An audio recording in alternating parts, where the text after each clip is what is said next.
welcome back. We're impressed and grateful that you've wasted this much of your free time listening to dry, academic talk and just plain bad humor. And we're glad you've decided to continue upon this path of the discovery of the human psyche with Spiral Dynamics.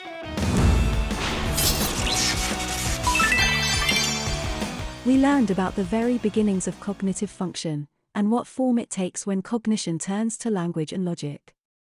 In our next stage, we will see the same great increase in consciousness, again with greater complexity, and vastly different in flavor. This is our first warm-toned, masculine stage, Stage Red. As mentioned before, each stage is either feminine and cool-toned, or masculine and warm-toned. In fact, these qualities alternate at each new stage. It is a seemingly funny fact about human psychology that this should be the case without exception. But whether you believe in the divinely created, or a rational, dead universe, nature always finds a rhythm by which it exists and thrives, and the universe is highly ordered, through which it sustains itself. The human psyche is no different, and you will see this with each new stage. We call this swinging of the great metaphysical pendulum, the grand dichotomy, which we will cover more extensively in a future video. Masculine, warm-toned stages inherently possess the quality of egocentricity, whereas the feminine cares for others and community. In its various forms, the masculine cares more for the self. It is easy to see this selfishness as a negative thing, and although the masculine energy is, by nature, the negative polarity of the two, it is as fundamental and necessary for growth and survival as the selfless feminine. Whereas the feminine sustains, the masculine, by thinking primarily of itself, is free to drive forward, blazing the trail for others to follow, and progressing the society in the process. When Purple finds that survival has become second nature, comfortable, and unchallenging, she grows restless, and begins to seek greater things.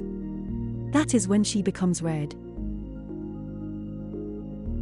Red, in his relative security, is now bolder, braver, more daring than ever before. With his bravery, he begins to learn self-reliance, a major turning point for him. And he seeks to discover what he is capable of. And in his limited view of reality, this usually takes the form of the acquisition of power, typically over others, by brute force. Red strives ever higher, even sometimes to his own detriment. You see, Purple was just learning self-awareness, but Red now has sat with it for a time, and must now decide what to do about his new existential crisis. Moving upward is built into the psychology of all sentient beings, and thus, Red must seek something, for life's meaning may be just over that next peak. As Claire Graves concluded, it is not physical, but psychological survival that Red is looking for. Red is the warrior, the legend, the hero. Red is the dictator, the warlord. Red is the fiery epitome of the forward-driving masculine way of being, aggressive and bold and relentless. This is not to say that Red cannot care for others. But it should be noted that with each new cool-tone stage, one's circle of concern grows wider. Whereas Beige could think only of the self, Purple could care about the family and tribe, and Red too can love their family. But certainly no outsider or strange and foreign tribe or community.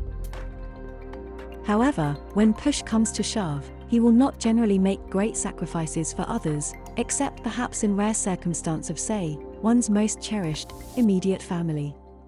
He will sometimes appear to, but this is often really for his own glory. Stage Red societies are easy to see in history. The early pagan Scandinavians who developed beloved deities such as Odin, Thor, Loki, and Freya clearly comprised a stage Purple society. Yet, when they began to raid and plunder other cultures in the name of power, relying more on their own merits than appeasing spirits or gods, it is clear they had then moved into Stage Red. The warring Celtic tribes, the Anglo-Saxons, and the Greco-Romans are all great examples of Stage Red societies, brutal, violent, always vying for greater power, and stopping at nothing to achieve it. The Dothraki tribe, from Game of Thrones, is an excellent fictional example of stage red society.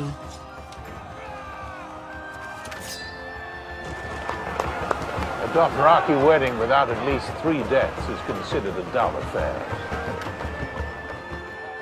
As a side note, the Roman Empire was not strictly red, but was moving into stage blue, our next stage, at the time of its downfall. The sagas of the ancient warrior kings, as we read in the Icelandic Eddas, Celtic myths, and other stories, such as Beowulf, contain prime examples of stage red individuals. These individuals journeyed far, braved new dangers, slew dragons, slept with unnumbered women, fought off entire armies with one hand. We all know the type. We can see great examples of various stages of spiral dynamics in films and television, of course. It's amazing what you learn in prison, isn't it? One great example is in the film 7 Years in Tibet, where the peaceful Tibetans are invaded by the Chinese. The Tibetans at that time were still in stage purple, while the more advanced Chinese were in stage red. Each side in the film is an excellent portrayal of their respective stage. When the Tibetans clap hands, it means they are driving out evil forces.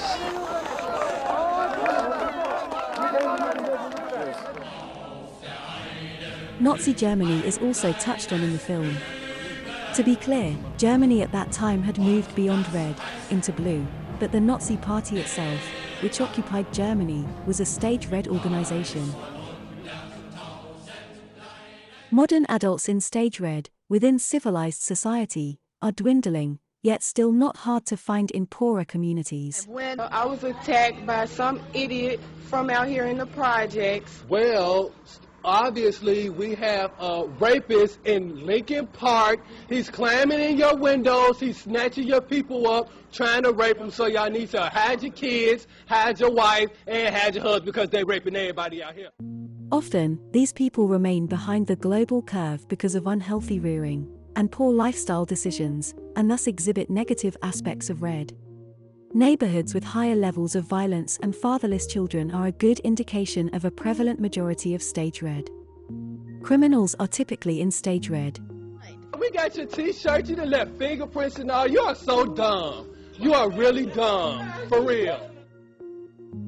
In middle and upper class Western culture, such as in the United States and Europe, children typically reach this stage around 6 to 8 years old, and move away between middle and high school, sometimes even earlier. These, for children, are the most daring and aggressive years, which is the primary reason that middle schoolers, generally speaking, are such little shits. At their stage of development, they are literally programmed to think about themselves. Give them a break. Red learns best through operant conditioning. In other words, they learn best when bad behavior is punished, and good behavior is rewarded. However, a word of caution. Everyone is different, and although the stages always exhibit the same essential qualities, each person will approach or manifest those qualities in their own unique way. In terms of discipline, one operant conditioning idea may work for one and not another. This is dependent on other systems that affect the psychology, some of which will be touched on in future videos. Another very important point. It has been discovered and established that one is not simply in one stage or another. Rather, each area of a person's mental landscape must move through the spiral individually. The goal is for a person's psychology to be well-rounded and move together, and life generally does a pretty good job of this. Be careful before you begin trying to label people by stage that you understand the model well. This foundational stage is likely the most important to understand when working with children in our modern age. Understand and apply it well, and you will make strides with creating a better atmosphere for everyone involved. For all his strengths, Red is still very new to the game of life, and his die-hard attitude will only get him so far. If he survives his fast-paced, fire-fueled lifestyle long enough, he will eventually graduate this stage. We really hope you'll stay tuned to see what remains when the refining fire of Red dies down, in our next stage. This is where you will undoubtedly find many people you know personally, and where the rubber really meets the road with this model. Thanks again for watching, and for being willing to look.